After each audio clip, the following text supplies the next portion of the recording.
Nammo Phat. Good morning. Thank you for joining me for our daily practice check-in. Listen, listen, listen. This beautiful sound calls us back to our true home.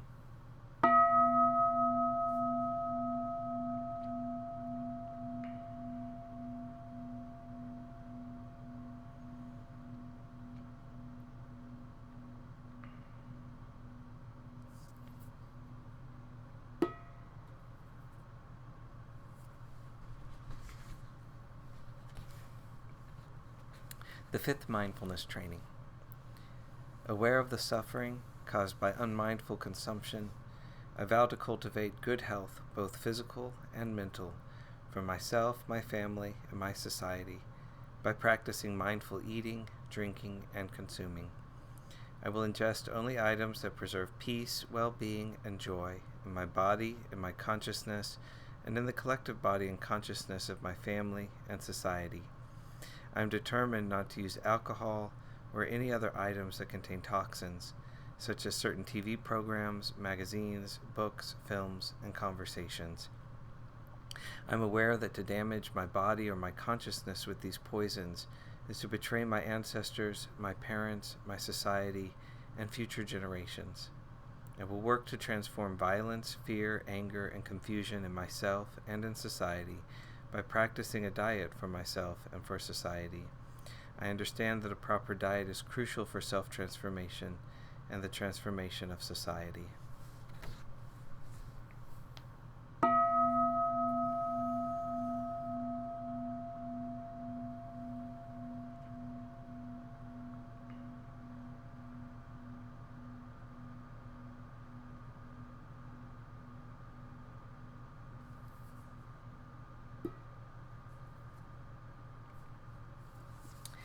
Today we're beginning a new essay from Ajahn Thanissaro's book, The Karma of Questions.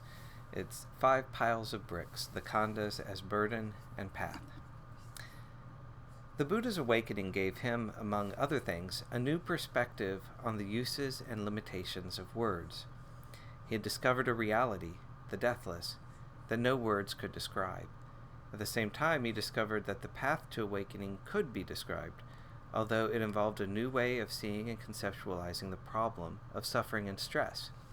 Because ordinary concepts were often poor tools for teaching the path, he had to invent new concepts and to stretch pre-existing words to encompass those concepts so that others could taste awakening themselves. One of the new concepts most central to his teaching was that of the khandhas, which are most frequently translated into English as aggregates. Prior to the Buddha, the Pali word khandha had very ordinary meanings. A khandha could be a pile, a bundle, a heap, a mass. It could also be the trunk of a tree. In his first sermon, though, the Buddha gave it a new psychological meaning, introducing the term clinging khandhas to summarize his analysis of the truth of stress and suffering. Throughout the remainder of his teaching career, he referred to these psychological khandhas time and again. Their importance in his teaching has thus been obvious to every generation of Buddhists ever since. Less obvious, though, has been the issue of how they are important. How should a meditator make use of the concept of the psychological khandhas? What questions are they meant to answer? The most common response to these questions is best exemplified by 2 recent scholarly books devoted to the subject. Both treat the khandhas as the Buddha's answer to the question, "What is a person?" To quote from the jacket of the first, if Buddhism denies a permanent self, how does it perceive identity? What we conventionally call a person can be understood in terms of 5 aggregates, the sum of which must not be taken for a permanent entity, since beings are nothing but an amalgam of ever-changing phenomenon. Without a thorough understanding of the 5 aggregates, we cannot grasp the liberation process at work within the individual, who is, after all, simply an amalgam of the 5 aggregates. And from the introduction of the other. The third key teaching is given by the Buddha in contexts wherein he is asked about individual identity, when people want to know, what am I? What is my real self? The Buddha says that individuality should be understood in terms of a combination of phenomena which appear to form the physical and mental continuum of an individual life. In such contexts, the human being is analyzed into 5 constituents, the Panchakanda, 5 aggregates. This understanding of the khandas isn't confined to scholars. Almost any modern Buddhist meditation teacher would explain the khandas in a similar way, and it isn't a modern innovation. It was first proposed at the beginning of the Common Era in the commentaries to the early Buddhist canons, both the Theravadan and the Sarvastivadin, which formed the basis for Mahayana scholasticism. However, once the commentaries used the khandas to define what a person is, they spawned many of the controversies that have plagued Buddhist thinking ever since. If a person is just khandas, then what gets reborn? If a person is just khandas, and the khandas are annihilated on reaching total nibbana, then isn't total nibbana the annihilation of the person?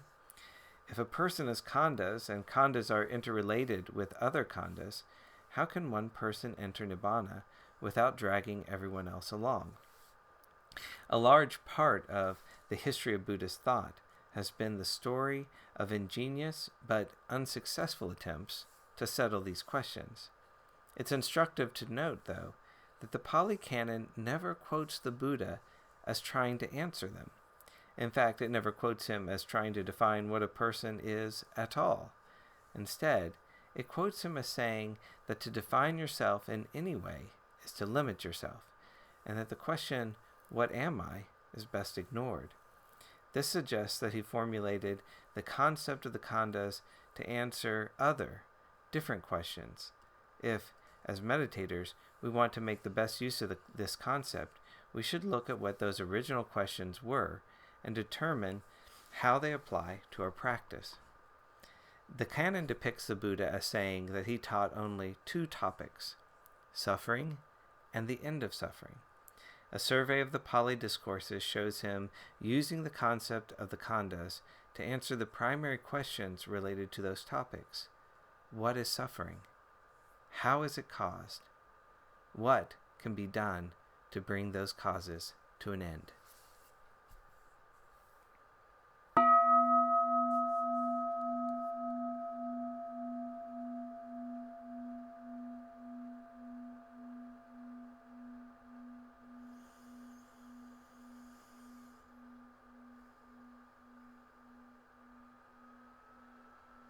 May all beings be well. May all beings be happy.